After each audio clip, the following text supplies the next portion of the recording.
హల్లెలూయా, హల్లెలూయా. దేవుడు మనల్ని ఆశీర్వదించే దేవుడు ఉంటున్నాడు. దేవుని చేత మేము ఆశీర్వదించుకుంటామన్న వారి చేతులెత్తి దేవుడు స్తుతిద్దామా? హల్లెలూయా, హల్లెలూయా, హల్లెలూయా. ఇక్కడ ఈరోజు వాక్యం మనం చూస్తే లూకా సువార్త 23వ అధ్యాయము 22వ వాక్యం మనము చదువుకున్నాం.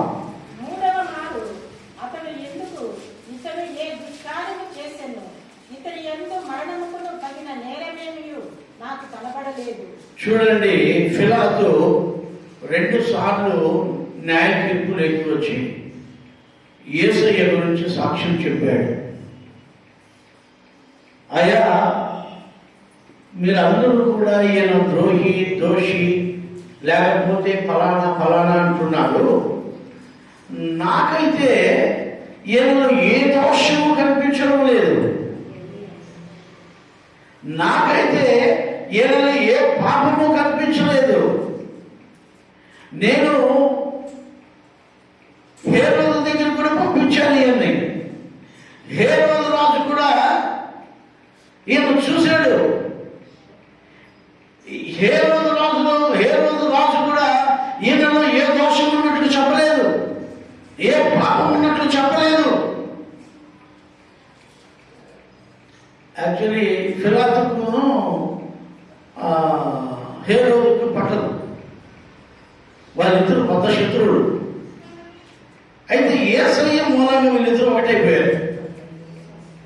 యేసయ్య మూలంగా వీళ్ళిద్దరూ రాజీ పడిపోయారు.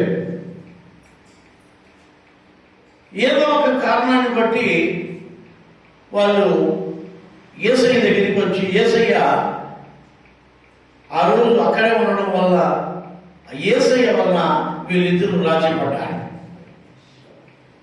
హేరోదు కూడా గలిలయలో ఉండేవాడు. హేరోదు వచ్చి గలిలయను పరిపాలన చేసేవాడు.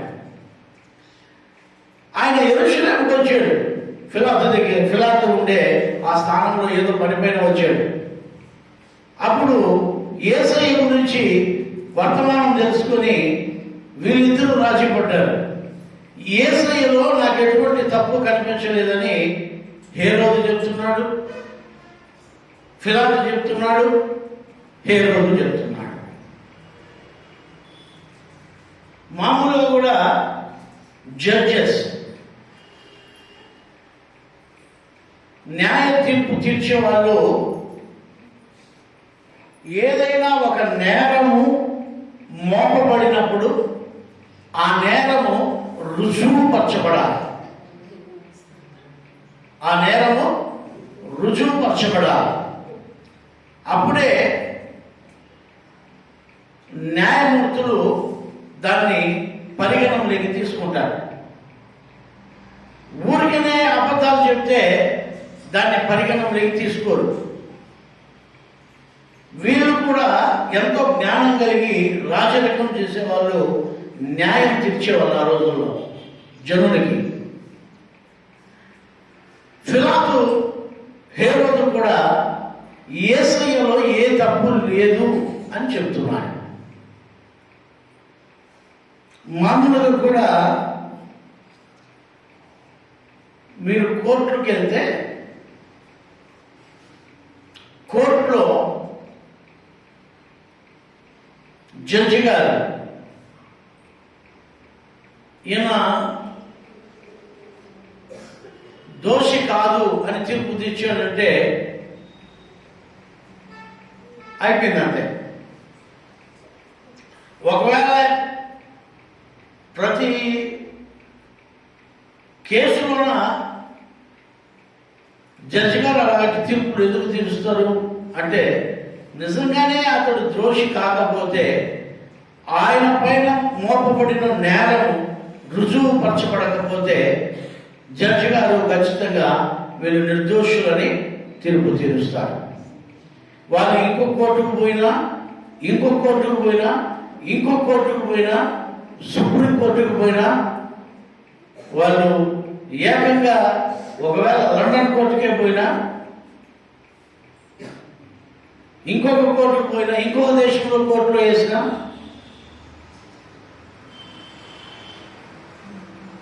అక్కడ నేరం రుజువుపరచబడకపోతే ఎవరికి శిక్ష విధిస్తారా? ఇక్కడ ఫిలాతు అంటున్నాడు మూడవసారి వచ్చి, ఈయనలో ఏ దోషము లేదు. మొట్టమొదటి అడిగిన మాట ఏదైనా, నువ్వు యూదుల రాజువా అని అడిగాడు. సరే, న్యాయ తీర్పు జరుగుతూ ఉండగా ఇవన్నీ కూడా శ్రమ దినాలు కాబట్టి, అంటే యేసయ్యను సులువు వేసిన రోజులు అంటారు ఇవన్నీ కూడా. ఇక్కడ జాగ్రత్తగా గమనించాలి. దేవుడి వాక్యాన్ని మీరు వింటే దేవుడు ఎంత మంచివాడో, ఎలాంటి వాడో ఆ రోజుల్లో ఉన్న న్యాయమూర్తులు, న్యాయాధిపతులు, లేకపోతే రాజులు సహితము యేసయ్యలో తప్పు లేదు అని రుజువుపరిచారు. Praise the Lord. Hallelujah, hallelujah, hallelujah. దేవునికి ప్రియమైన వారా,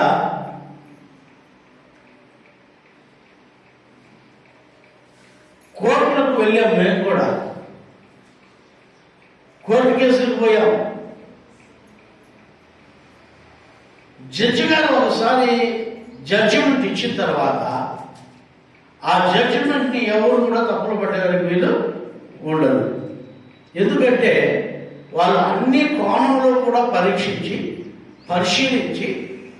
వాళ్ళు ఏ తప్పు చేయలేదని వాళ్ళకు తోచితే ఖచ్చితంగా వారు నిర్దోషులని తీర్పు తెలుస్తారు.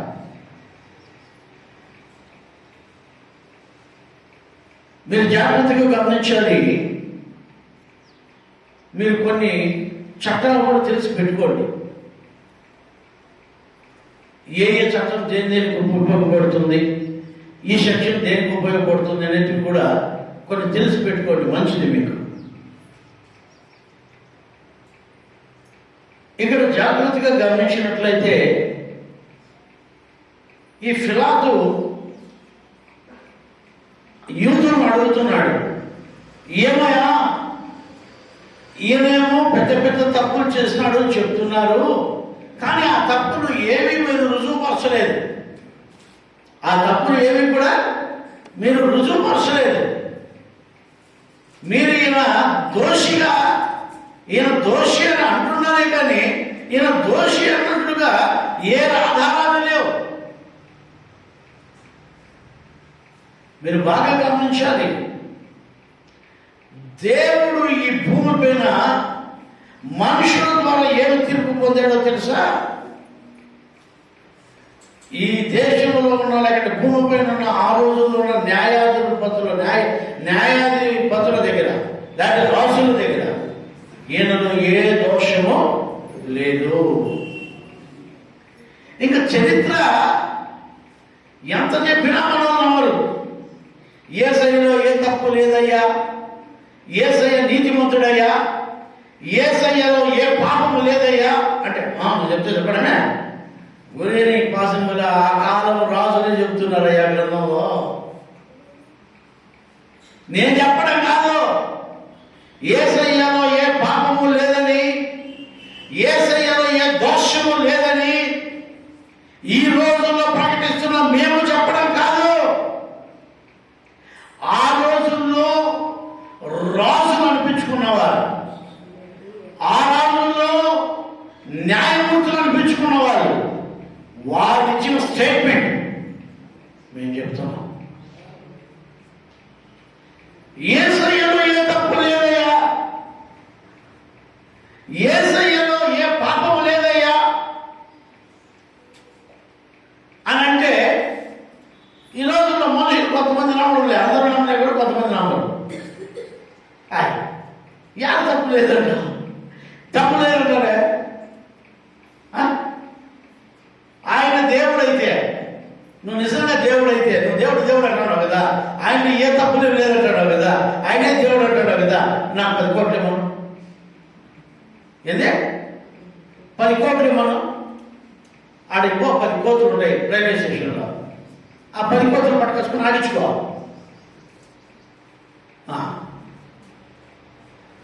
దేవుడు నీకు 10 కోట్లు ఇచ్చేదని కాదు. భూమి అయింది, ఆకాశం అయింది, బంగారం అయింది, వెండి అయింది. ఇప్పుడే నేను చదివాను కీర్తన 12లో 112లో 3వ వాక్యంలో, వారి ఇంటిలో యథార్థంగా ఉండే వంశం వారి ఇంటిలో కలిమియు సంపదయు వాళ్ళ ఇంట్లో ఉంటాయట.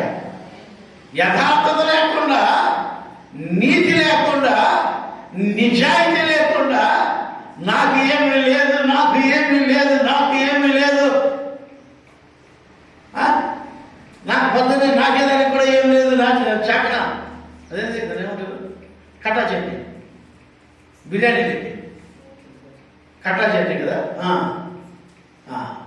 ఏది పొలం చట్నీ, నా చింతకాయ చట్నీ అంట. మాకు చింతకాయ చట్నీ కూడా లేదు. ఎట్లా ఉంటుందయ్యా? యథార్థంగా జీవించావు దేవుళ్ళు, యథార్థంగా బతుకు దేవుళ్ళు, యథార్థంగా ఉండరు దేవుళ్ళు.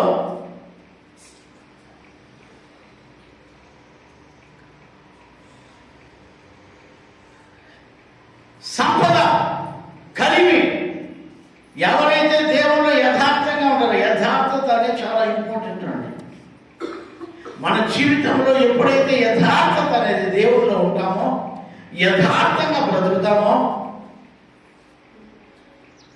నాకు ఒక ఆయన పరిచయం చేశారు. ఆయన భలే సూటిగా మాట్లాడతాడు, భలే సూటిగా మాట్లాడతాడు, భలే సూటిగా మాట్లాడతాడు, సూటిగా మాట్లాడతాడు అని చెప్పేవాడు.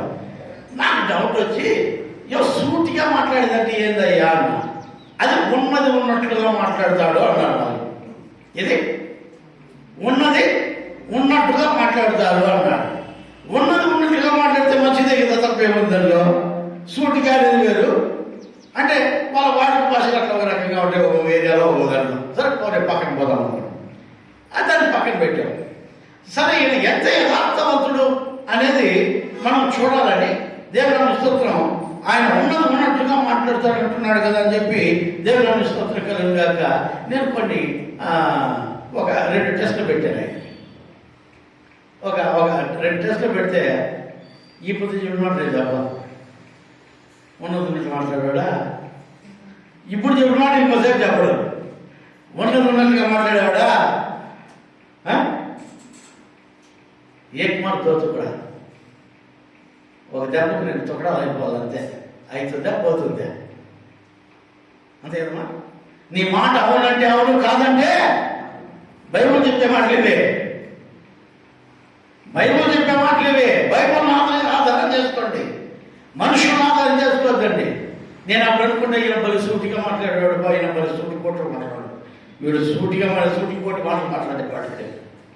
దేవునికి స్తోత్రం. నేను అప్పుడు అనుకున్నా, ఓహో నీ జీవితం ఇదే అంటే యథార్థత అనేది లేదు. ఇప్పుడు మాట చెప్తాడు అంటే సమయ సందర్భాన్ని బట్టి మాటలు మారుస్తూ ఉంటారు అన్నమాట వీళ్ళు.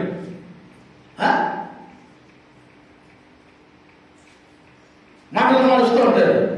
మామూలుగా కూడా మనం హోటల్లోకి వెళ్తే ప్లెయిన్ దోశ ఇవ్వాలంటే ఆయన ఏం చేస్తాడంటే ప్లెయిన్ దోశని ఒకే పక్క కాల్సి ఇచ్చేస్తే ప్లెయిన్ దోశ.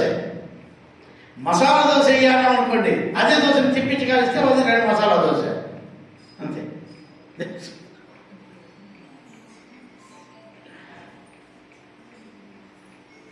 మీకు అర్థమైందా?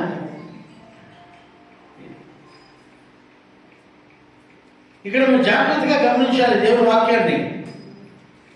యథార్థత అనేది యథార్థమైన హృదయం కలిగిన వారై ఉండాలి. యథార్థత లేదు వీళ్ళలో. చాలా మంది దేవుడి బిడ్డలు చెప్పుకుంటూ మాటలు తప్పేవాళ్ళుగా, ఇప్పుడు ఒక మాట మాట్లాడితే ఇంకోసేపు ఒక మాట మాట్లాడితే ఇంకోసేపు ఒక మాట మాట్లాడితే ఈ రోజు ఒక మాట మాట్లాడి రేపు ఒక మాట మాట్లాడి యథార్థత అనేది లోపించింది వాళ్ళలో. యథార్థత అనేది లేదు జనాల్లో. అమ్మా ఎవరు మాట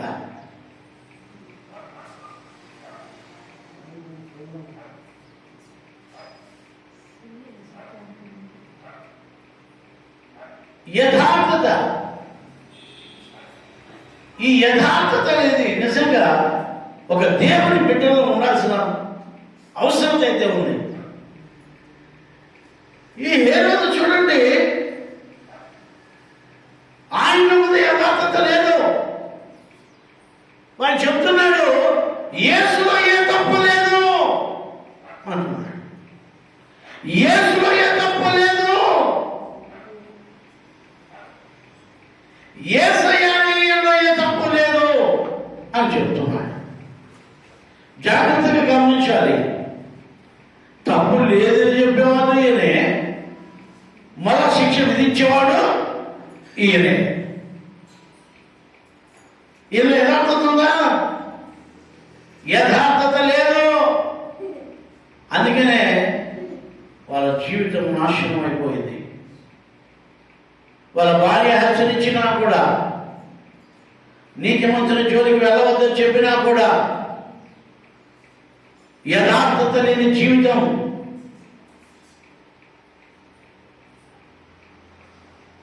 యథార్థత లేని జీవితం వేళ జీవిస్తూ ఉన్నాడు. నీతిమంతుడు అంటున్నాడు ఈయనలో ఏ తప్పు లేదంటున్నాడు. మరణమునకు కావలసిన తప్పు ఈయనలో లేదంటున్నాడు. మరణానికి తప్పు లేదంటే మరణము ఎందుకు నువ్వు మరణానికి అప్పు చెప్పావు? శిక్షకు అర్హుడు కాదు అని చెప్పినప్పుడు, ఏమో ఏ తప్పు లేదు అన్నప్పుడు ఎందుకు నువ్వు దేవుని శిక్షించావు? ఎందుకు కొరడాతో కొట్టించావు? ఎందుకు పిడిగుద్దులు గుర్తించావు? ఆలోచించండి మీరు. కొరడాలతో శిక్షించమని చెప్పింది నువ్వు కాదా? నువ్వు చెప్పకపోతే వాళ్ళు కొరడాతో కొట్టిండే వాళ్ళు కాదు కదా. రాజు ఆజ్ఞాపిస్తేనే కొరడా దెబ్బలు పడేది. తప్పు లేనికి కొరడా దెబ్బలు ఎందుకు వస్తాయండి? నువ్వే తప్పు లేదని చెప్తున్నావు, నువ్వే మళ్ళా శిక్షకాలు చెప్తున్నావు. నీతి లేని జనం. కొంతమంది చూడండి, మా పాస్టర్ అంత మంచోడు ఇంకోటి లేదంటారు. కొన్ని రోజులకు వాళ్ళకి అనుకూలంగా లేకపోతే ఆయన నువ్వు ఇంకా మాత్రం కొడుకేయా, నేను ఆపత్తి చెప్పిన ఏమంటే పాస్టర్ సరిలేదుయా,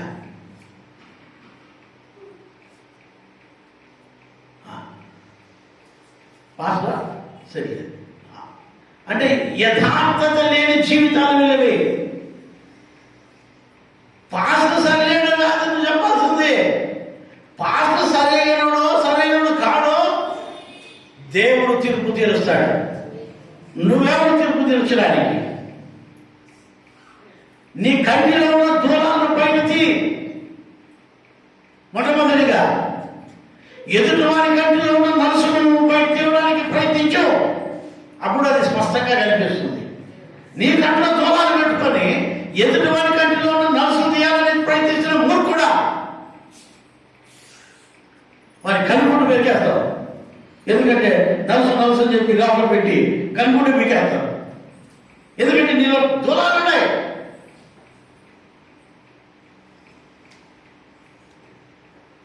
మీకు అర్థమవుతుంది నేను చెప్పే వాక్యము.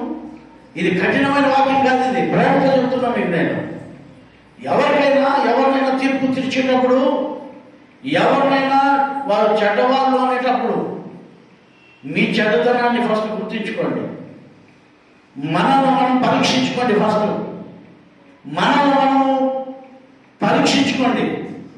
మా అన్నపత్రం ఉందో పాప, దాన్ని చిన్నప్పటి నుంచి నేను తాకిన. ఎప్పుడు మాట్లాడేవాళ్ళు ఏమింటే ఆ భక్తి మాకు కుదరదు, వాళ్ళ భక్తి ఎక్కువ, స్ట్రిక్ట్ ఎక్కువ. ఏమిటంటే స్వేచ్ఛగా ఉన్న వీళ్ళకి వేరుండగోరు వాడు స్వేచ్ఛానుసారంగా తిరగకూడని వాడని బైబిల్లో చెబుతుంది. ఏమంట? వేరుండగోరు వాడు ఎవడో స్వేచ్ఛానుసారంగా తిరగకు. కొంతమంది ఇంట్లో ఉండరు పిల్లలు. ఏమంటే నేను పోతే స్పెషల్ క్లాస్ ఇవ్వద్దు వినే ఇంట్లో స్వేచ్ఛ దొరుకుతుంది. స్పెషల్ క్లాస్ పోతాడు. స్పెషల్ క్లాస్ పోద్దా అమ్మా ఏటా కొట్టగట్టిగా ఆడ స్పెషల్ క్లాసులు వెళ్తాం. ఊరు బయట స్పెషల్ క్లాసులు ఏమంటే కుదరదు. ఏమంటే యథార్థంగా బతకలేము. ఓయమ్మా పెద్దవాళ్ళు బతికే కష్టం సమయమే. మేము పొరపాటు ఎందుకైనా పోయినా ఎప్పుడు పోతారని అడుగుతారు. ఎందుకంటే మేముంటే తాకలేము, మేముంటే చట్టమని చేయలేము. వీడియోస్ అన్ని కనిపించేస్తాడు. అందుకే కొంతమంది విశ్వాసం మామూలు ప్రార్థనకే వచ్చారు వాళ్ళు ఇలా. ఏమంటే ఎందుకంటే చదువు ఆయన ఈరోజు దేవుడు వాక్యం మీరు వినండి. అమ్మాయి ఒకరోజు నాకు ఫోన్ చేసింది. అమ్మాయికి పెళ్ళి అయింది. ఒకరోజు ఫోన్ చేసి డాడీ అనేది. ఎవరు డాడీ అమ్మా? నన్ను ఎవరు డాడీ అని పిలిచేవాళ్ళు లేదే. ఎవరు డాడీ అని పిలిచిదే? ఇప్పుడు విశ్వాసం ఎవరు డాడీ అని పిలుస్తారు. నాకు మామూలుగా డాడీ అని పిలిచేవాళ్ళు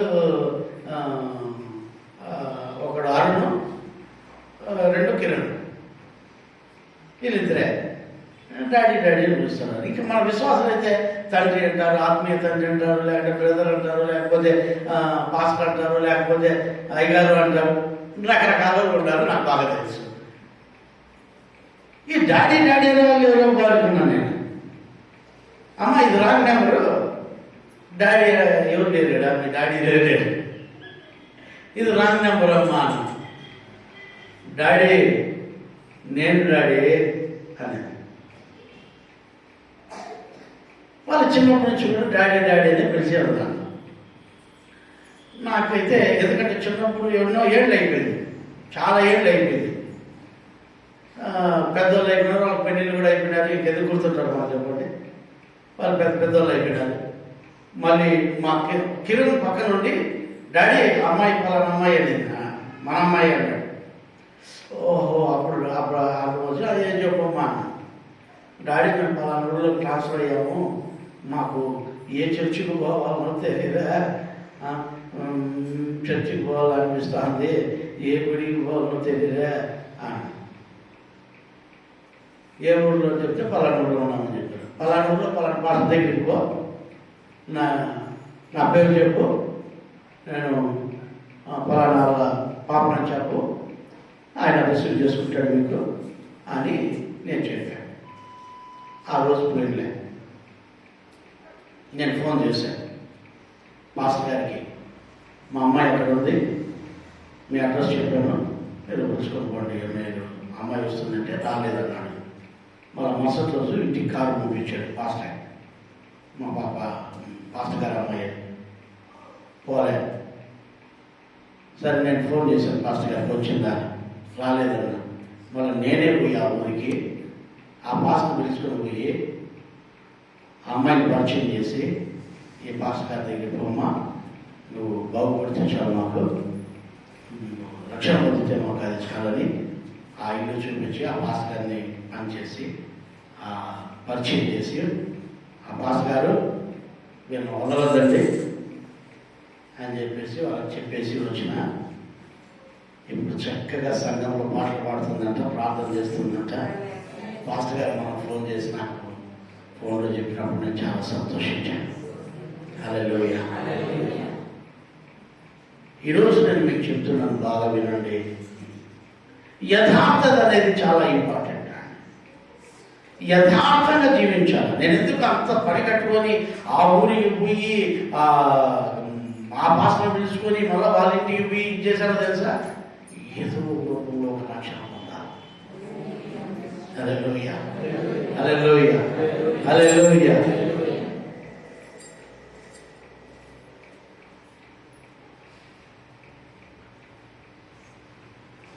మీరు జాగ్రత్తగా గమనించండి. ఒక వ్యక్తి రక్షణ పొందాలంటే ఎంతో ప్రయాసం ఉంది, దాని వెనక ఎంతో ప్రయాసం ఉన్నాయి.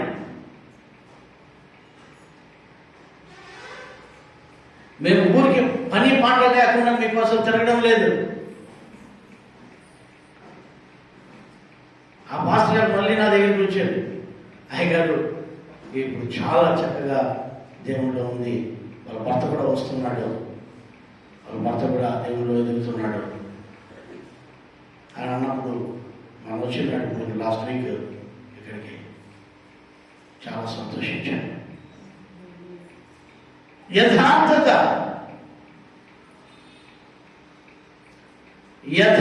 అనేది చాలా ఇంపార్టెంట్ అండి. ఎప్పుడైతే ఎవరిలో అయితే యథార్థత లేకుండా పోతుందో వాళ్ళు దేవునికి పనికిరారు. దేవునికి పనికిరారు. నేను మీకు చెప్తున్నా, యథార్థంగా జీవించేవాడే దేవునికి కావాలి.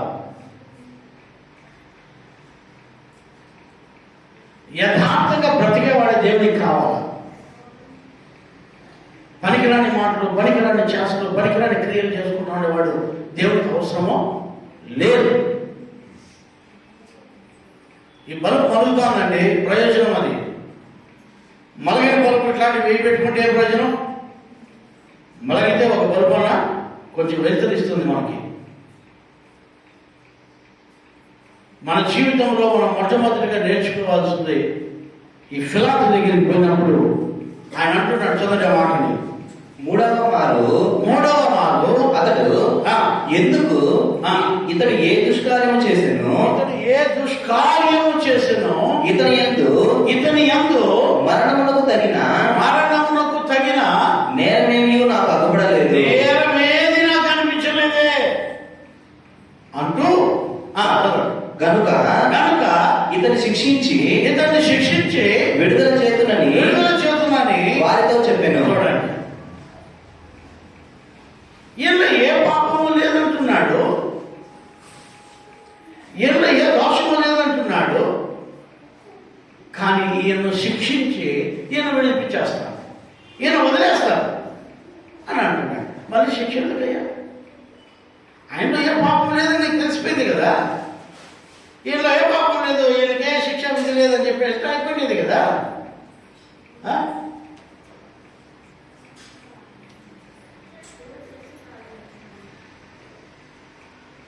కూర్చోమా.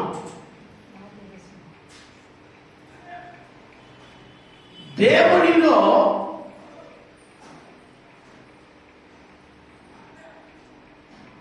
మనం సాక్షులై ఉండాలా?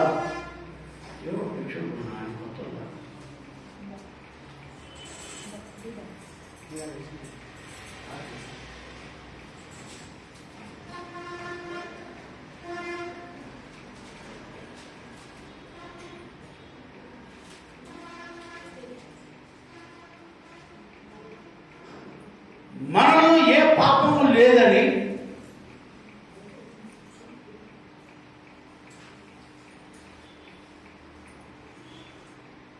మనలో ఏ దోషము లేదని చెబుతూ కూడా ఆయనకు శిక్ష విధించి వదిలేస్తాను అంటున్నాడు.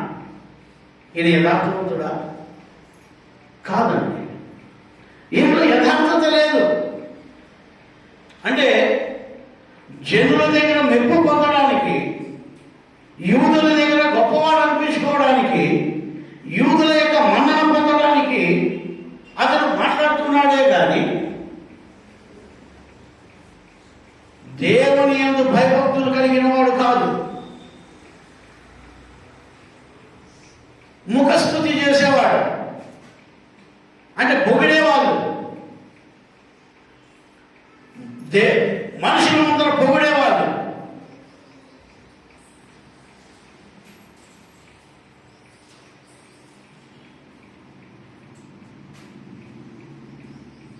మనుషుల దగ్గర పొగిడించుకోవడానికి, మనుషుల దగ్గర మనుషుల యొక్క పొగడతలు కావాలి వీళ్ళకు. చూడండి, కొంతమంది గుడికని వచ్చినారు, బయట ఉన్నాడు. దేవుడి భక్తిలో వచ్చిన దేవుడి భక్తిలో ఉండాలి, విశ్వాసంలో ఉండాలి.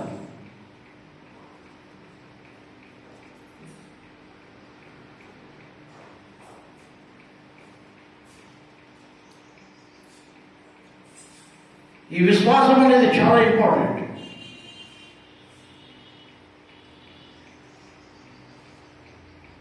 దేవుని భక్తి ఉండాలి,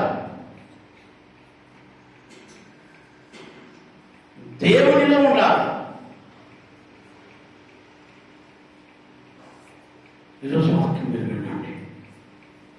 ఆయన అంటున్నాడు, నేను శిక్ష విధించి ఈయనకు విడుదల చేస్తాను అంటున్నాడు. ఏమంటున్నాడు చూడండి ఆ మాటని. ఇతని యందు మరణములకు తగిన నేరమేమీ నాకు అగ్గుపడలేదు కనుక ఇతని శిక్షించి విడుదల చేతునని వారితో చెప్పాను. అయితే వారు ఒకే పట్టుగా పెద్ద కేకలు వేసి వీరిని సిలువ వేయమని అడుగగా వారి కేకలే గెలిచెను. చూస్తారా, యేసు స్వామిని సిలువ వేయమని కేకలు వేస్తున్నారు. కేకలు వేసినంత మాత్రాన,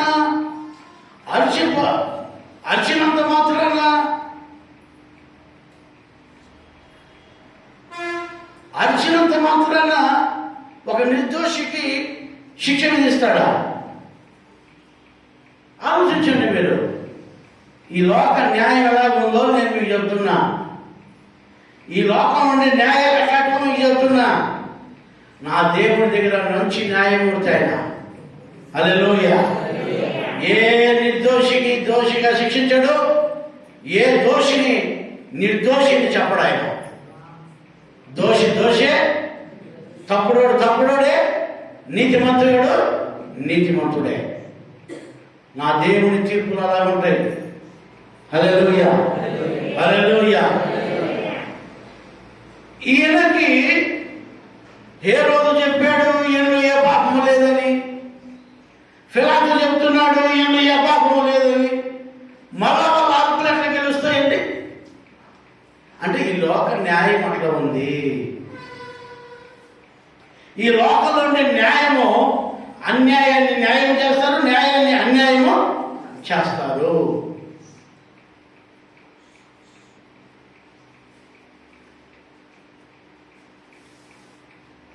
మీకు ఒక చిన్న విషయం చెప్తాను చూడండి. ఒక సెలబ్రిటీ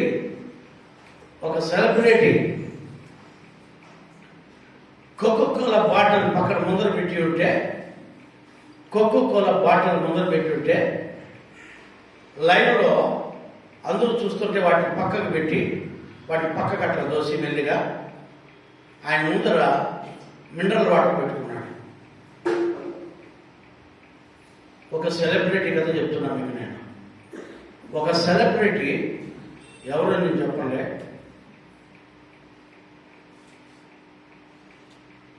ఆ జ్యూస్ బాటిల్ని పక్కకు తోసి ఆ మినరల్ వాటర్ ముందర పెట్టుకున్నాడు. ఆయన చేసింది అంతే, నీకు ఏం చెప్పలేదు ఆయన. ఒక్క రోజుకి ఆ కూల్ డ్రింక్ ఆయనకి కొన్ని వేల కోట్లు నష్టం వచ్చిందట. ఏంది? ఒకే ఒక రోజుకి ఆయన ఊరికి వాటిని పక్కకు తోసి, ఆయన ఎందుకు పక్కకు తోసాడో తెలియదు, అంటే పక్కకు పెట్టాడు. అవి మినరల్ వాటర్ బాటిల్ ముందర పెట్టుకున్నాడు దాగడానికి.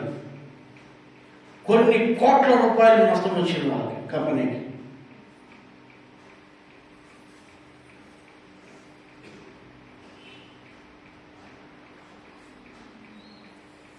అంటే ఈ లోకంలో అదే కొన్ని కోట్లు ఆయన ఇస్తే ఆయనే ఇట్లా పెట్టుకుని ఊరికి తాకపోయినా కూడా ఇట్లా తాగుతాడని చూపిస్తాడు అందరికి, తాగండి వానికి కొన్ని కోట్లు ఇస్తే ఆ కంపెనీ బాగా పోతాయి. మన గొర్రెలు కదండి, గొర్రెలు. వాడు ఏం చెప్తే అదే చేస్తాం, ఆయన ఏం చెప్తే అదే చేస్తాం. నాకు ఒకసారి సుమిత్ మిక్సీ ఉంది, నాకు సుమిత్ మిక్సీ బాగుంది. సుమిత్ మిక్సీ బాగా పనిచేస్తుంది. మీ పాత్ర తీసుకురండి, కొత్తది తీసుకుని పడి, పాత్ర తీసుకురండి, కొత్తది తీసుకుని పడి అని అడ్వర్టైజ్మెంట్స్ ఇచ్చాయి. సరే అని చెప్పితే పాత మిక్సీ అదే పనిగా షాప్కి ఎత్తుకొని పోతే భలే అడ్వర్టైజ్మెంట్ ఉంటుందంటే పోన్లే పాత తెచ్చేసి కొత్తది తెచ్చుకుందామని నేరుగా కొత్తది తెచ్చాడు, ముందర పెట్టాడు, పాత్ర తీసుకున్నాడు. 6,350 రూపాయలు అయితే 300 రూపాయలు మీ దానికి తీసేసినాము, 650 రూపాయలు కట్టండి అంటే నా పాత మిక్సీకి 300, ఆయన కొత్త మిక్సీ అంటే పాత తీసుకుని కొత్త తీసుకుంటాను, పాత తీసుకుంటారండి కొత్త తీసుకుని పోండి. ఇదే మీ అడ్వర్టైజ్మెంట్ అంతే సార్. మళ్ళీ నేను పాత తక్కువ పెట్టుకుని మళ్ళీ అది తెచ్చుకోండి.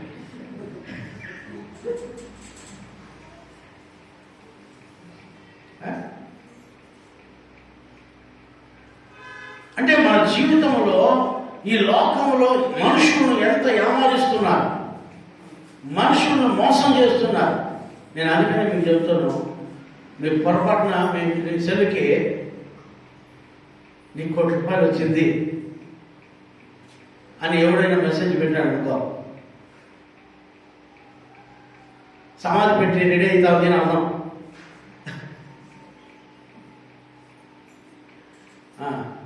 లేని ₹1,00,000 తగిలింది నీకు అంటే కుంత కొడతాను అర్థం. అట్లా నమ్మొద్దండి, అట్లా మీరు బదులియద్దండి, అట్లా నమ్మొద్దండి. మీరు కష్టపడింది మిగిలితే చాలు, మీకు మీ చేతుల కష్టార్జితం మిగిలితే చాలు. ఊరికే వచ్చేవాడికి ఆశపడద్దండి. ఊరికే వస్తుందంటే చాలా మందికి భలే ఇష్టం, ఆశపడద్దండి, ఉండేది పోగొట్టుకుంటారు. ఈరోజు దేవుడు వాక్యం చెబుతున్నాను, హేరోదు అంటున్నాడు వాళ్ళ అరుపులే గెలిచేయట. ఏం చేస్తున్నాడు హేరోదు? చదవండి ఆ మాటని. అయితే వారు ఒకే పొట్టుగా పెద్ద కేకలు వేసి వీరిని సిలువ వేయమని అడుగుగా, ఈయన సిలువ వేయమని అడుగుగా వారి కేకలే గెలిచెను. కాగా వారు అడిగినట్టే జరగవలెనని పిలాతు తీర్పు తీర్చెను. ఆ పిలాతే కదండి చెప్పింది ఈయనలో ఏ దోషము లేదని, ఆ పిలాతే కదండి చెప్పింది ఈయనలో ఏ పాపము లేదని. కానీ ఆ పిలాతే ఈయన దోషి అని తీర్పు తీరుస్తున్నాడు. ఈ లోకంలో ఉన్న తీర్పులన్నీ కూడా అలాగే ఉంటాయండి. వాళ్ళ అరుపులతోనో, వాళ్ళ డబ్బుతోనో, లేకపోతే వాళ్ళ పలుకుబడితోనో, వాళ్ళ యొక్క గొప్పతనాలతోనో న్యాయాన్ని అన్యాయంగా మారుస్తారు, అన్యాయాన్ని న్యాయంగా మార్చగలరు. అయితే నా దేవుడి దగ్గర మాత్రం ఎవరు న్యాయాన్ని అన్యాయంగా మార్చలేరు, అన్యాయాన్ని న్యాయమని మార్చలేరు. నా దేవుడు మంచి తీర్పరి. హేరోదుకైనా, పిలాతుకైనా, సీసరుకైనా, ఈ సృష్టిలో ఉన్న ఏ చక్రవర్తికైనా న్యాయము తీర్చే దేవుడు నేను ప్రకటిస్తున్న యేసు స్వామి. హల్లెలూయా, హల్లెలూయా, హల్లెలూయా. ఇక్కడ వాక్యం చెప్తుంది, యేసు స్వామి నిర్దోషిని చెబుతూనే దోషి అని తీర్పు తీర్చి శిక్షకు అప్పచెబుతున్నాడు.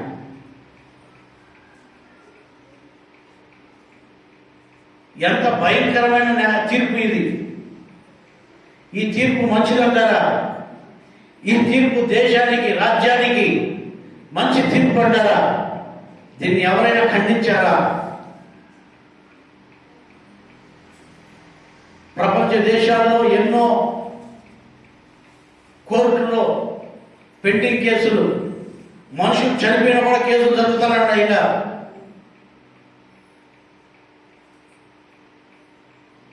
ఇక్కడ జాగ్రత్తగా గమనించండి. పిలాతు చేసిన తీర్పు అన్యాయమని, పిలాతు తీర్చిన తీర్పు న్యాయబద్ధంగా లేదని ఏ ఒక్కరూ మాట్లాడడం లేదు.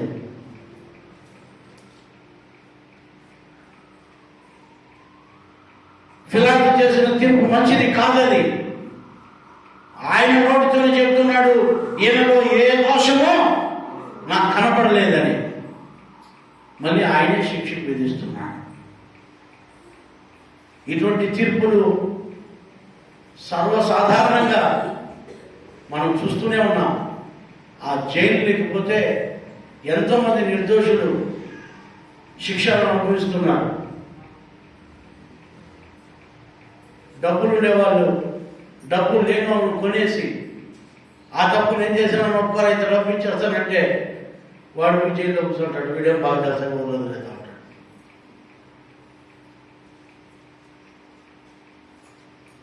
ఎంతోమంది నిర్దోషులు శిక్షకు గురై చెరసాలలో ఎంతోమంది మగ్గిపోతున్నారు.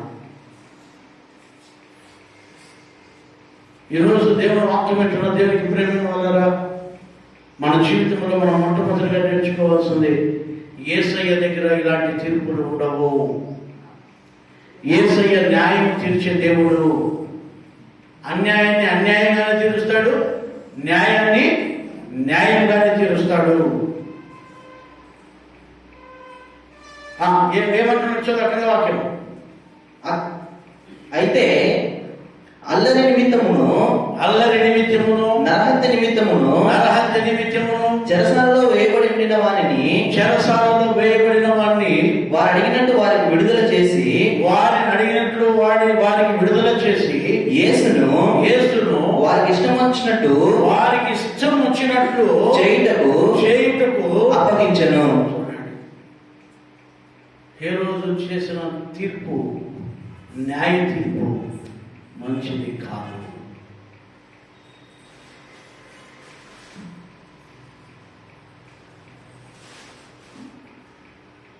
ఈ లోకంలో మనుషుల్ని నమ్మొద్దండి, మనుషుల మాటలు నమ్మొద్దండి. ఒకరోజు వాళ్ళు మంచోళ్ళు అంటారు, ఇంకో రోజు వాళ్ళే చెడ్డోళ్ళు అంటారు. అంటే వాళ్ళకు అనుకూలంగా ప్రజలు మాట్లాడుతూ ఉంటారు. మనుషుల యొక్క మాటలను, మనుషుల యొక్క తీర్పును మీరు అనుసరించారంటే మోసపోతారు అని చెప్తున్నా. మోసపోతారు. దేవుడు ఏం చెప్తే అది చెయ్యండి. దేవుడు ఏం చెప్తే దాని ప్రకారం నడవండి. దేవుడు ఏం చెప్తే దాన్నే నమ్మండి. వేరేది నమ్మొద్దండి, వేరే మాటకు మీరు లోబడద్దండి.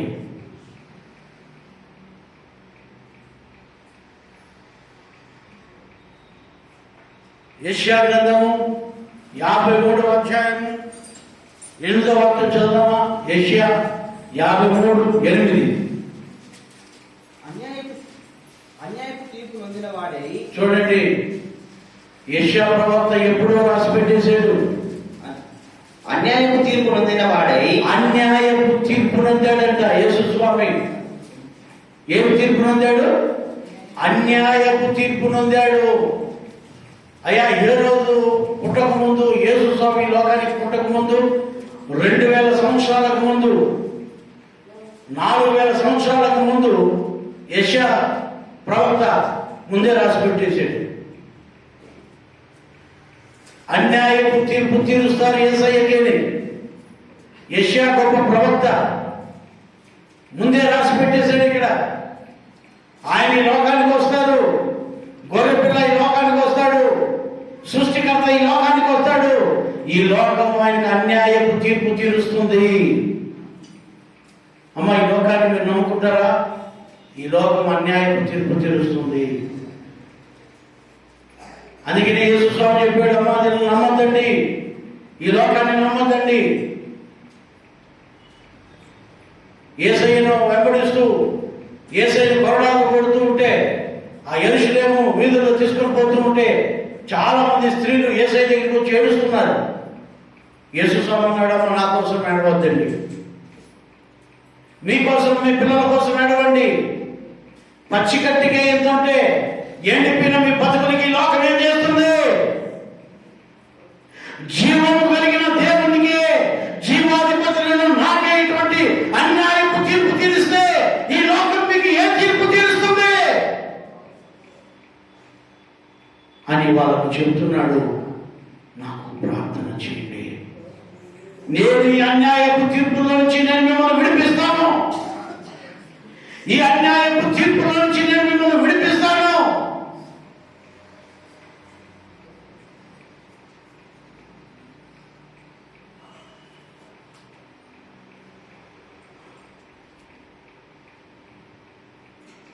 నా పైన ఒక కేసు పెట్టారు అన్యాయంగా.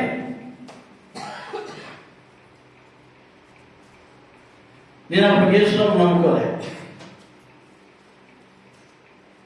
కొంతమంది కాని వారందరూ కూడా అన్యాయంగా ఒక భయంకరమైన కేసు ఒకటి పెడితే దేవుడు ఆ కేసులో వచ్చి కూడా నన్ను విడిపించాడు.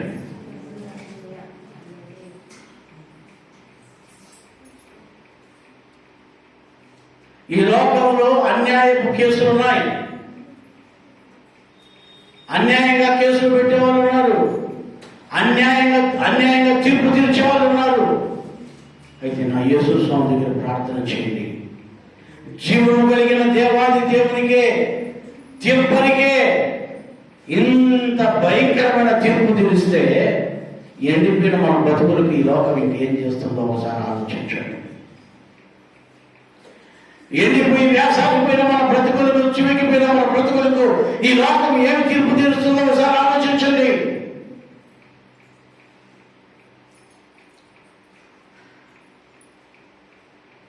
నేను మా ఇంట్లో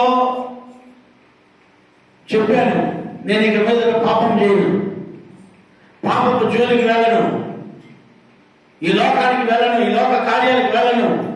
నాకు యేసయ్య కావాలి, నాకు యేసయ్య కావాలి అని నేను మా బంధువులకంతా చెప్తే మా బంధువులు నాకేం తీర్పు తీర్చారు తెలుసా?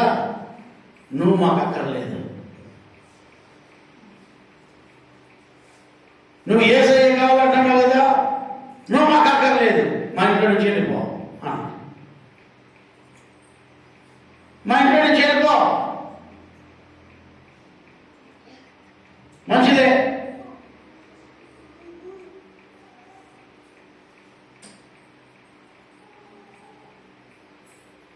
రాత్రి 10 గంటలకి పోలీసులు పిలుచుకొని వచ్చారు. ఇది నా ఆస్తి, నా ఇంట్లో ఇది ఉండకూడదు అని.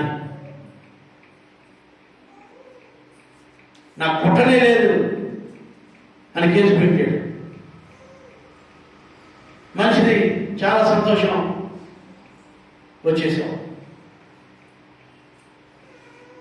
ఈ లోకం అలాంటి తీర్పు తీరుస్తుంది. మీ అమ్మ మీ నాయనకైనా సరే నువ్వు సూటిగా ఉంటేనే, నువ్వు వాళ్ళకి ముఖ సకరంగా ఉంటేనే నువ్వు వాళ్ళ కొడుకు అవుతావు, అంటే కూతురు అవుతావు. మీ అమ్మ మీ నాయనకు వాళ్ళ ముఖ సకరంగా పంపకపోతే నువ్వు కూతురు కాదు, వాళ్ళ అమ్మ నాయన కూడా కాదు.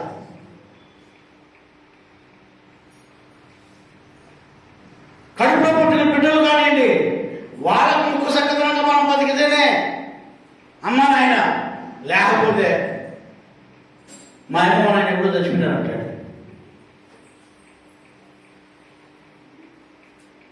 మా అమ్మ మా నాయన ఎప్పుడో చచ్చిపోయినారండి. నాకు ఒక చిన్న అక్క ఉంది, పెళ్లి చేయాలా, ఆమెకి ఇష్టం వచ్చిన అబ్బాయితో పెళ్లి చేయాలా, అది మా నాయనకి ఇష్టం లేదు. నేనేం చేశానంటే, నేను ముందు పడి నువ్వు డబ్బులు ఖర్చు పెట్టద్దు, నేను డబ్బులు ఖర్చు పెట్టుకొని చేస్తానని బ్యాంకులో చేశాను. ఆ పెళ్లి కొడుకు వాళ్ళ బంధువులు అడుగుతాడు, పురోహితులు అడుగుతున్నారు, మీ నాయన ఏంటి, మా ఆయన చచ్చిపోయినాడు అని చెప్తుంది చైతన్యకి.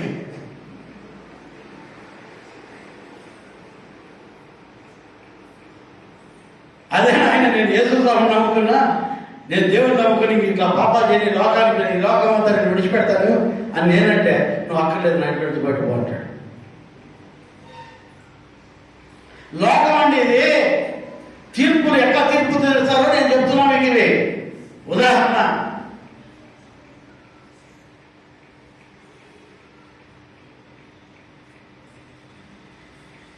వాళ్ళ ఆస్తి దొంగలించుకోలే నేను, వాళ్ళ ఆస్తిని ఇంకా అభివృద్ధి పరిచిన, వాళ్ళ ఆస్తిని ఇంకా విస్తరింపు చేసిన,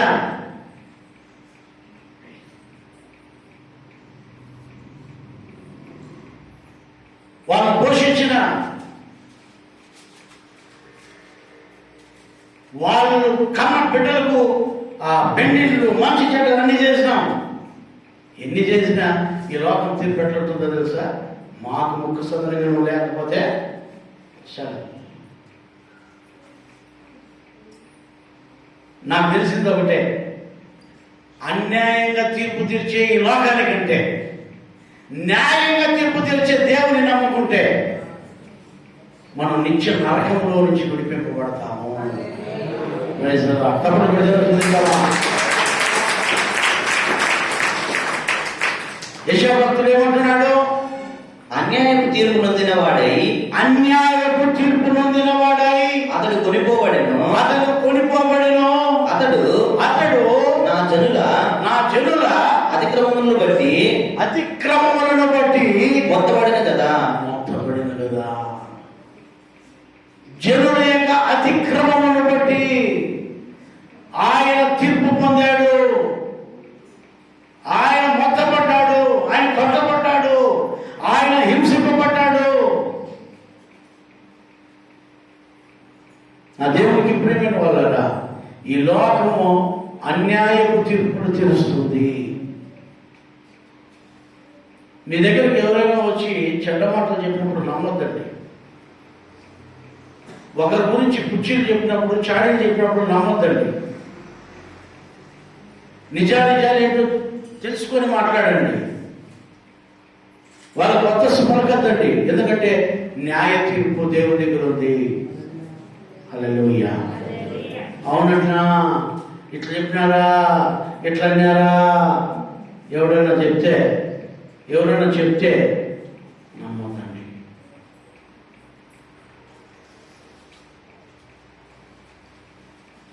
దానికి రుజువులు ఉండాలి.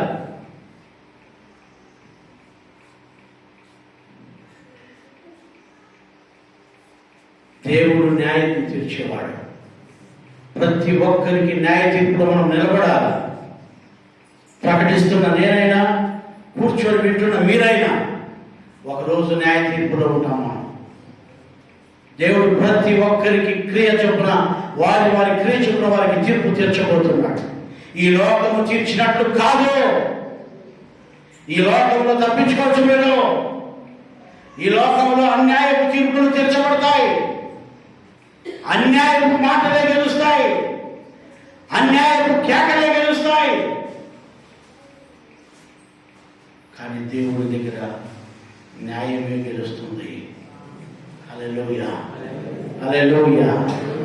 న్యాయం మాత్రమే గెలుస్తుంది ఆయన దగ్గర.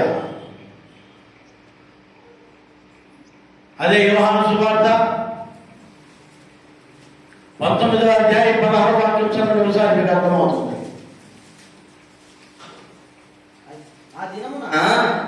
ఆ దినమున ఐగుప్తీయులు స్త్రీల వంటి వారు సైన్యములకు అధిపతి యెహోవా వారిపైన తన చెయ్యి ఆడించును. యోహాను సువార్త 19వ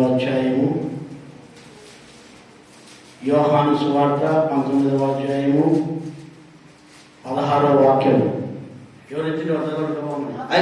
అప్పుడు సిలువ వేయబడుటకై అతడు ఆయనను వారికి అప్పగించెను. వారు యేసుని తీసుకొని పోయిరి. ఆయన తన సిలువ మోసుకొని కపాల స్థలమును చోటికి వెళ్ళెను. హెబ్రీ భాషలో దానికి గొల్గొతా అని పేరు. అక్కడ ఈ వైపున ఒకరిని, ఆ వైపున ఒకరిని, మధ్యన యేసుని ఉంచి ఆయనతో కూడా 15వ వాక్యం స్త్రీలు వచ్చి ఆ దినమున పస్కాను సిద్ధపరచు దినము. అప్పుడు ఉదయం 6 గంటలు కావచ్చును. అతడు ఇదిగో మీ రాజు అని యూదులతో చెప్పగా, అందుకు వారు ఇతనిని సంహరించుము, సిలువ వేయము అని కేకలు వేసిరి. పిలాతు మీ రాజును సిలువ వేయుదునా అని వారిని అడుగగా, ప్రధాన యాజకులు కైసరు తప్ప మాకు వేరొక రాజు లేడనిది. చూడండి, కైసరే మాకు రాజు అంటున్నాడు. మాకేం రాజు కాదు అంటున్నాడు. ఇక్కడ జాగ్రత్తగా గమనించాలి. మనము ఈ లోకం ఎటువైపు వెళ్తామో మనం గమనించాలి. అన్యాయమే. ఎటు చూసినా అన్యాయపు తీర్పులు, ఎటు చూసినా అన్యాయపు తీర్పులు, అన్యాయపు మాటలు, అన్యాయంగా తిట్టడం, అన్యాయంగా కొట్టడం, అన్యాయంగా చంపడం. లోకం అలాగే ఉందండి ఈ రోజుల్లో. దేవునికి అన్యాయమైన తీర్పు తీర్చాలి ఈ లోకం. ఈ లోకము దేవునికి అన్యాయపు, దేవునికి అన్యాయపు తీర్పు తీర్చాలి. తీర్పు తీర్చండి. ఆయనకి అటువంటి తీర్పు తీరిస్తే మనం ఏంటి? మనల్ని ఎలాంటి తీర్పు తీరుస్తారు ఈ లోకం? జీవాధిపతి అయిన దేవునికి అటువంటి తీర్పులు వస్తే ఒట్టి కట్లైన మనం, జీవము లేని శేషమైన లేని మనం, లేశమైన లేని మనం, జీవమే లేని మనం, మనకి ఎటువంటి తీర్పులు వస్తాయి? మనల గురించి ఎటువంటి మాటలు మాట్లాడతారు ఈ లోకం? యేసయ్యను నమ్ముకునే దానికి అట్లన్నారు ఎట్లన్నారు చాలా మంది నాకు వచ్చి చెప్తుంటారు. అవన్నీ మేము అనిపించుకొని వచ్చేసింది.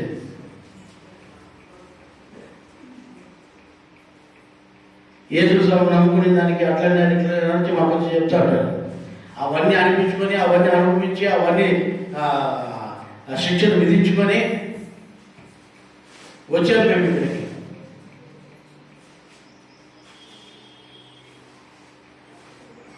అన్యాయపు తీర్పులు ఎన్నో వస్తాయి మన పైకి. అన్యాయంగా మనల్ని మాట్లాడే వాళ్ళు ఎంతోమంది ఉంటాడు. ప్రార్థన చేద్దాం. యేసు స్వామి అదే చెప్పాడు వాళ్ళకి, ఆ స్త్రీలకు, భయపడదండి, పచ్చికట్టైన నాకే ఇట్లా చేస్తున్నారు వీళ్ళు, ఎండిపోయిన మీ బ్రతుకులకి ఏం చేస్తారు వీళ్ళు, ఎండిపోయిన మీ జీవితాలకి ఎలాంటి తీర్పులు తీరుస్తారు వీళ్ళు.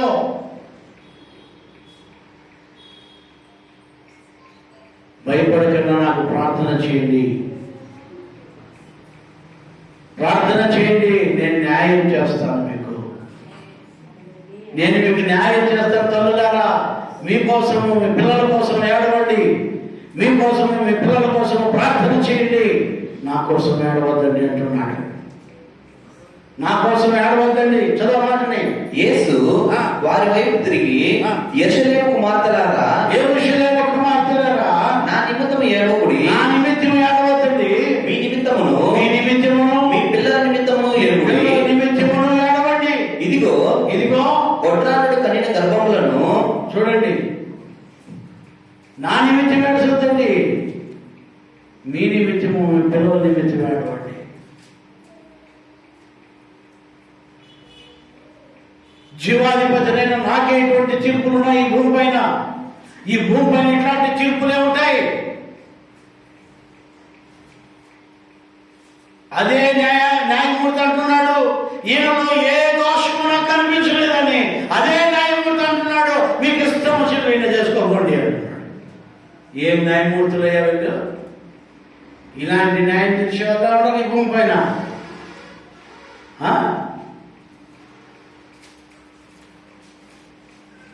అందుకని యేసు సోమరుడు అంటున్నాడు, నా నిమిత్తం మీరు ఏడవద్దండి.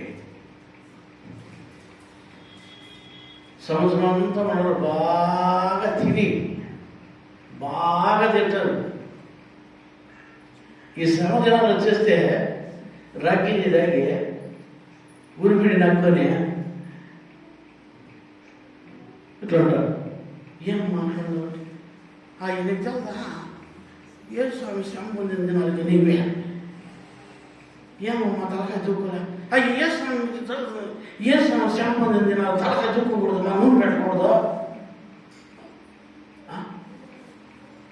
అన్నం తినకూడదు, మాంసం తినకూడదు, చట్నీ ఊరిపిండే తినాలా.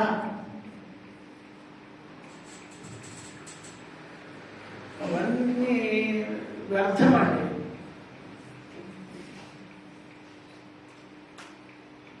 సంవత్సరం అంతా ఏడవరు, ఈ రోజు మాత్రం ఏడుస్తారు. ఎందుకు ఏడుస్తాం మనం? ఎందుకు ఏడుతున్నాం అంటే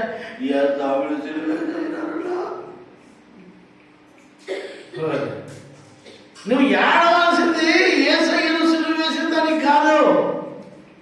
నీ నిమిత్తము, నీ బిడ్డల నిమిత్తము, నీ భర్త నిమిత్తము, నీ పిల్లల నిమిత్తము నువ్వు ఏడవాలి.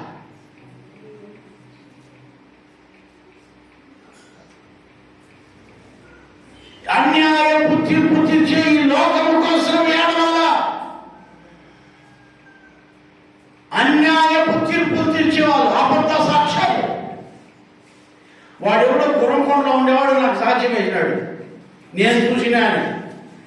వాడు కోరుకొండలో ఉండేవాడు. వాడు ఎప్పుడు చూసింటాడండి మా ఇంటి వెనకాల? చెప్పండి, మీరు చెప్పండి. ఇట్లా సాక్ష్యాలు ఉంటే బాగుపడతాయా? వాడెవడు ఇంకోటి ఆడంగా పడి ఉంటాడు, వాడు వచ్చి సాక్ష్యం వేశాడు.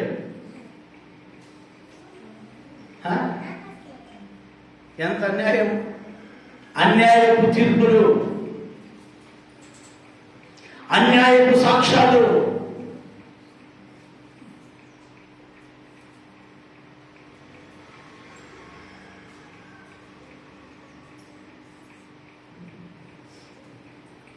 దేవుడికి ప్రేమైన వాళ్ళరా, ఇలాంటి వాటికి కాకుండా మనం దేవుడి దగ్గర మంచి న్యాయకర్త అయిన దేవుడి దగ్గర ప్రార్థన చేద్దాం. ఈ లోకం మనకు అన్యాయమే చేస్తుంది. అది తల్లి, తండ్రి, గురువు, దైవమా, లాంటి చుట్టుపక్కల, లాంటి ఆ పక్కల, ఈ పక్కల, లాంటి బంధువు కానోళ్ళ, ఎవరో కాదు, ఎవరైనా కూడా అన్యాయమే చేస్తారు. అన్యాయపు తీర్పులే తీరుస్తారు, అన్యాయపు మాట్లాడతారు.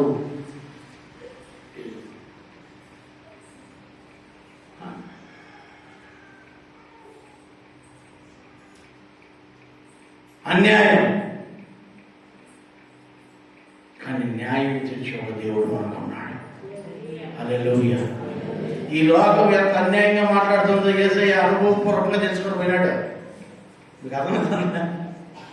ఈ లోకస్తులు ఎంత అన్యాయంగా సాక్ష్యాలు చెప్తారు, ఎంత అన్యాయమైన తీర్పు తీరుస్తారనేది, ఎటువంటి కేకలు వేస్తామో ఆయన అనుభవపూర్వకంగా ఈ లోకంలో మనం గురించి తెలుసుకొని సింహాసనం పైన కూర్చోన్నాడు. ఎవడెవడి క్రియ చెప్పిన వాడికి జీతం ఇవ్వడానికి. Praise the Lord. హల్లెలూయా. ఆ రోజు సొదొమ గొమొర్రా వాళ్ళు మొరపెట్టుకుంటే నిజమో కాదో అని చెప్పి ఆయనే వచ్చాడంట. ఆయనే వచ్చి కళ్ళారా చూసి, ఓ కరెక్టే ఇది, కాబట్టి వీళ్ళకి శిక్ష విధించాల్సిందే అని లోతు భార్య వారి బిడ్డలు బయట పంపించేసి ఆకాశంకి ఆజ్ఞాపించి అగ్నిగంధకాలు కురిపించాడు. ఏం కురిపించాడు? అగ్ని గంధకాలు కురిసేయంటాడ. దేవుడు వచ్చి చూడకుండా ఆ రోజు కానీ, ఈ రోజు కానీ, రేపు కానీ ఆయన చూడకుండా అన్యాయంగా తీర్పు తీర్చేవాడు కాదు. హల్లెలూయా. ఆయన నిన్ను నన్ను అన్ని చూసి, నీ హృదయ రహస్యాలను చూసి, నీ ఆలోచనను చూసి, నీ క్రియలను చూసి ఆయన తీర్పు తీరుస్తాడు. ప్రార్థన చేసుకున్నాం.